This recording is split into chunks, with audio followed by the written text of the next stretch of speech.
Tātad mums Latvijā šodien būs ļoti labs laiks ārā.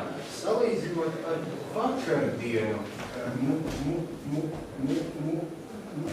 pie Minskas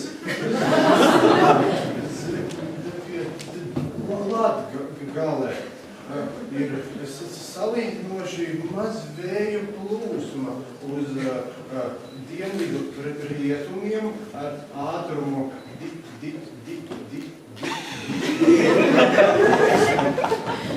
sekundē, bet kopumā vidzemē virzoties augšā pa karti, mēs redzam, ka būs saulains laiks un apstākļi nebūs apspiesti un varēs pie jūras līča peldēties.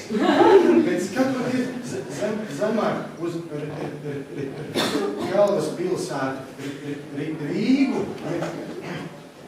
mēs varam redzēt, ka Rīgā būs sestdienā saulains laiks, bet pārējā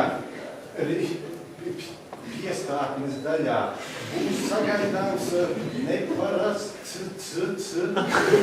ciklons, kurš vērsīsies pāri ar lielu sniega kārtu visai, kur tik viņa nelīdz.